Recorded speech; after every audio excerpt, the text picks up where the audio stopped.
வாங்க இன்னைக்கு நம்ம சமையல்ல வெஜிடபிள் குருமா எப்படி பண்றதுன்னு பார்க்கலாம். அதுக்கு தேவையான பொருள் என்னன்னு சொல்றேன். பெரிய வெங்காயம் 2 கட் பண்ணி வச்சிருக்கேன். தக்காளி ஒரு 5 சின்ன சைஸ்ல கட் பண்ணி வச்சிருக்கேன். கருவேப்பிலை, கொத்தமல்லி, காய் உருளைக்கிழங்கு கருக்காம இருக்கிறதுக்காக தண்ணியில போட்டு வச்சிருக்கிறேன். 2 கேரட்டு, 2 உருளைக்கிழங்கு, 2 ஸ்பூன் பெரிய ஸ்பூன்ல இஞ்சி பூண்டு விழுது 2 ஸ்பூன் வச்சிருக்கேன். முந்திரி பருப்பு, கெசகசா, தேங்காய், இது மூணுத்தையும் ஒன்றா அரைச்சிக்கணும். தாளிக்கிறதுக்கு ஒரு பெரிய ஸ்பூன்ல சோம்பு, 2 இலை, கொஞ்சோண்டு பட்டை, எண்ணெயும் நெய்யும் ஒரு வாசனைக்காக எண்ணெயும் நெய்யும் மிக்ஸ் பண்ணி வச்சிருக்கிறேன். இப்போ எப்படி செய்யறதுன்ட்டு பார்க்கலாம். உங்ககிட்ட சொன்ன மாதிரி எண்ணெயும் நெய்யும் மிக்ஸ் பண்ணி வச்சிருக்கிறேன்.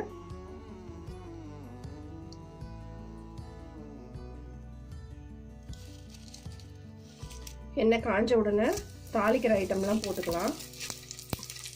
அடுப்பு ஸ்லோ பண்ணிக்கலாம். இப்போ செவந்துருச்சு. இப்போ வெங்காயம் போட்டுக்கலாம்.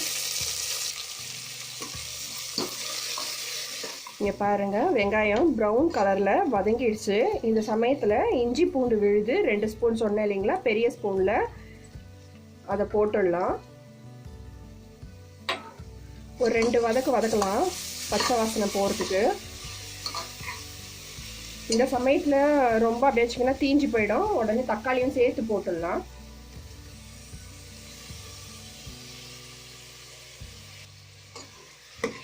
கொஞ்ச நேரம் வதங்கட்டும். எதுக்காக தக்காளி உடனே போட்டோன்னா அடி பிடிக்காமல் இருக்கிறதுக்காக தான். இஞ்சி பூண்டு பேஸ்ட் அடி பிடிக்காமல் இருக்கிறதுக்காக தான். கொஞ்சம் வதங்கட்டும். தக்காளி கொஞ்சம் மேஷி கன்சிஸ்டன்சியில் வரட்டும். காய் கூட இந்த சமயத்திலே போட்டுடலாம். சேர்த்து வதங்க ஒரே இதுவா. நான் குக்கரில் தான் செய்கிறேன். விசில் போட்டு தான் செய்ய போகிறேன். ஈஸியாக ஆகிடும். சேர்த்து வதக்கினா ஒரே வேலையாக முடிஞ்சிடும்.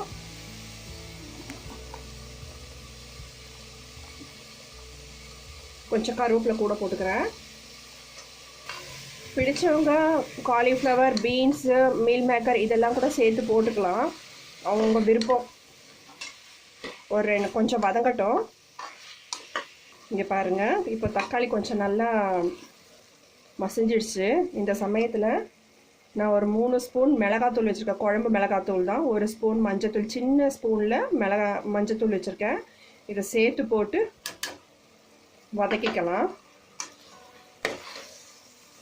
இது எதுக்கு வதக்குறேன்னா, இந்த மிளகாத்தூளோட பச்சை வாசனை போகும். கொஞ்சம் அப்படியே வேக வச்சுக்கலாம் மூடி போட்டு.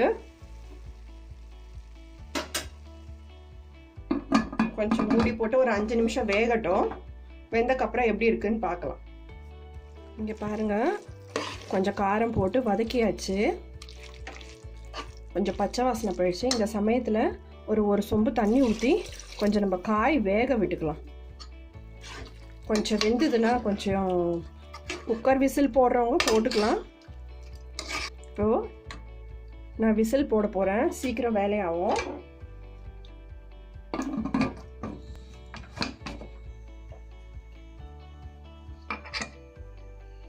ஒரே விசில் தான்.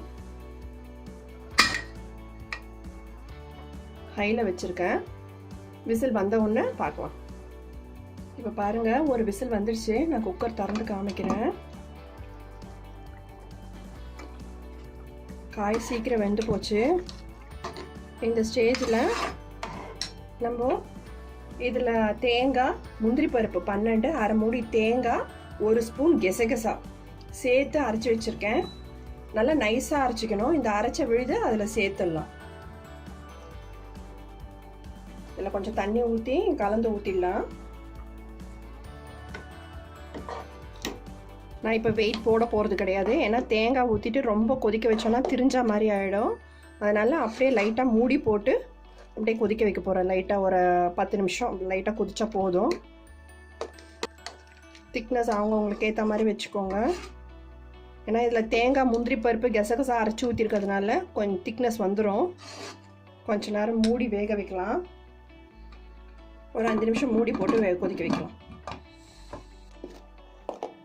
இந்த ஸ்டேஜில் நம்ம உப்பு போட்டுடலாம்.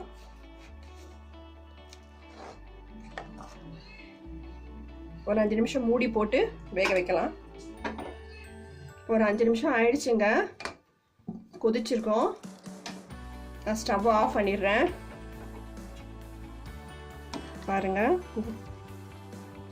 குருமா ரெடி ஆயிடுச்சு. இந்த ஸ்டேஜில் கருவேப்பிலை கொத்தமல்லி போட்டுக்கலாம்.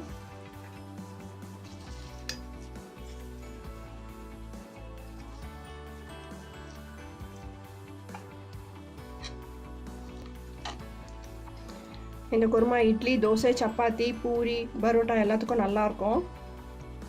சிறு காரம் தான் போட்டிருக்கேன், குழந்தைங்க கூட சாப்பிடுவாங்க.